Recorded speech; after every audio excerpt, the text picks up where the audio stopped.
UNO का कहना है कि जम्मू कश्मीर एक विवादित जगह है और अगर आपको अस्थायी सदस्यता दे देंगे तो आपके पास हो जाएगा वीटो।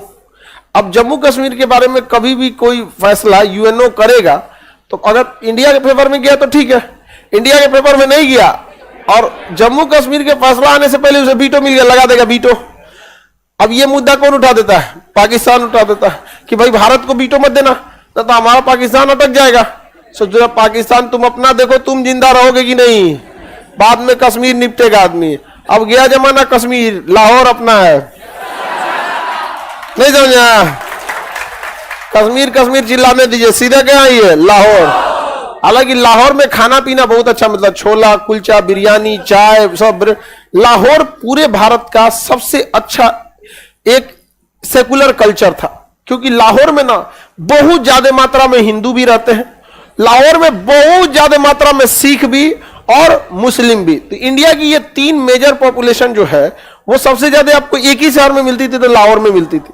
समझ में आया कि नहीं गया? हर कम्युनिटी के लोग वहां थे। तो लाहौर जीता जागता एग्जाम्पल था सेकुलरिज्म का, और वो ऐसे मिल गया। मतलब वहां पे रेड क्लिफ से पूछा कि आप लाहौर को क्यों दे दिए थे, तो कहा कि आपको कलकत्ता दिए, बंबई दिए, चेन्नई दिए, मुंबई दिए, दिल्ली दिए, लखनऊ दिए, पूना दिए, नागपुर दिए, उसको कराची के सिवा था क्या वहां पे?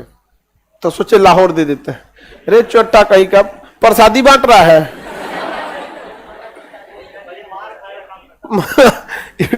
अरे अभी रहता रेड क्लिप हुआ तो आदमी निकाल के उसको फांसी देता है। बताइए, ऐसा ऐसा काम किया था। तो जम्मू कश्मीर का मामला सीरियस है, यहां भारत फंस जाता है। तो जम्मू कश्मीर पर अध्ययन करने के लिए यूएनओ ने एक आयोग का गठन किया था। उस आयोग का नाम था डिक्सन कमीशन। क्या नाम था? Dixon commission. डिक्सन कमीशन ने कहा था कि यूएनओ को जम्मू कश्मीर के मामले में हस्तक्षेप नहीं करना चाहिए, क्योंकि जम्मू कश्मीर पाकिस्तान और भारत का आंतरिक मामला है। अब लो, भारत कहता है कि जब ये मामला आंतरिक है तो हम अपने से सुलट लेंगे, तुम बीच में मत आओ। अब बताइए यूएनओ किसकी बात माने, पाकिस्तान का माने या खुद अपने द्वारा बनाए गए डिक्सन कमीशन का बात माने? तो यहां डिक्सन कमीशन किसके पेपर में आ जाता है? हो गया कि नहीं हो गया? बंद कर दो बाबू, गेट बंद कर दो। डिक्सन कमीशन हम लोग के पेपर में आ गया। इसके अलावे 1971 में हम लोग ने पाकिस्तान को पकड़ के जबरदस्त धो दिया और 72 में पाकिस्तान सरेंडर कर दिया। उसके 93,000 फौज क्या कर दी? सरेंडर कर दी, क्योंकि भारत से हम नहीं लड़ पाएंगे। तो हम लोग उसको 93,000 फौज को लौटाए और दोनों के बीच में एक समझौता हुआ, शिमला समझौता, जिसमें कहा गया कि फ्यूचर में अगर कभी भी भारत और पाकिस्तान में कोई विवाद होगा तो उसे हम दोनों मिल बैठ कर सुलझा लेंगे, बायलैटरल द्विपक्षीय तौर पे सुलझा लेंगे। समझ में आया कि नहीं आ गया? कभी किसी तीसरे को नहीं बुलाएंगे। तो भारत कहता है डिक्सन कमीशन की भी बात मानो, दूसरा शिमला समझौता की भी बात मानो। डिक्सन यूएनओ का है, शिमला समझौता पाकिस्तान और भारत दोनों के प्रधानमंत्री ने साइन किया यहाँ पे। तो जम्मू कश्मीर का तो मामले निपट गया। जब पाकिस्तान स्वयं स्वीकार किया कि हम तीसरे को इंटरफेयर नहीं करें, तो पाकिस्तान कश्मीर चिल्लाने से कुछ हो जाएगा? अब देखिए, भारत ने सोचा है कि कश्मीर में 93,000 फौज नहीं थे, सब तो कुत्ता था सब। नहीं, फौज था जी, फौज था वहां का। समझ में आ गया कि नहीं आ गया? फौज कोनो काम के नहीं है सब वहां के। आगे बढ़े। पाकिस्तान की फौज को लगता है बहुत ज्यादा वहां पे, उनको लगता है पाकिस्तान छोड़ो सबको, बकलोल सब है यहाँ पे। तो पाकिस्तान की अर्थव्यवस्था का हालत एकदम खराब हो चुका है, उसकी अर्थव्यवस्था डूब रही है। अब भारत क्या करता है, कश्मीर पे बहुत खर्च कर रहा है, कश्मीर को डेवलप करना चाह रहा है, वहां मेडिकल कॉलेज खोल रहा है, कश्मीर में यूनिवर्सिटीज खोली जा रही है, बहुत सारा डेवलपमेंट किया जा रहा है, ताकि वहां के लोग देखकर, बाकी के कश्मीर के लोग को देखकर, नहीं बंद हो रहा है जी तुम लोग से, आधा घंटा लगता है उस बंद करने में, छोटा सब कहते हैं वहां होशियार बैठा करो।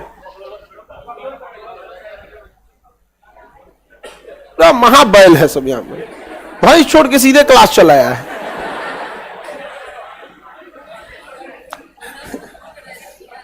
देखो, किसी विद्यालय को चौपट करना है ना, तो मानसिक रूप से कमजोर लड़कों को वहां एडमिशन दिला दीजिए, विद्यालय चौपट हो जाएगा। आईआईटी क्यों अच्छा है? क्योंकि वहां पर ना मानसिक रूप से बकलोल नहीं जाते हैं सब, वहां केवल अच्छे ही जाते हैं। तो किसी विद्यालय को या किसी धर्म को चौपट करना है तो उससे जाने वाले बकलोलों को उसमें शामिल करा दो, वो नाच देगा सब।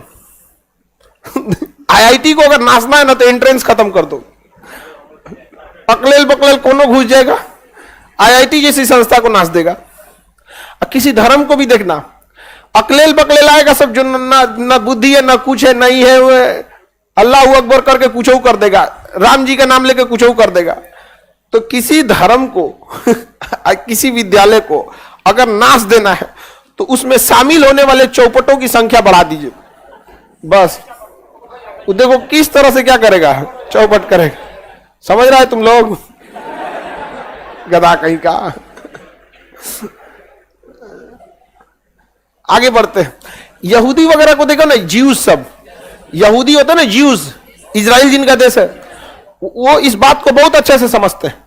उनको पता है कि किसी कॉलेज को चौपट करना है तो उसमें बकलोलों की संख्या बढ़ाइए, और धर्म चौपट करना है तो बकलोलों की संख्या बढ़ाइए। इसलिए अपने धर्म में प्रतिबंध लगाए सब कि आप कुछ भी कर लीजिए, यहूदी नहीं बन सकते।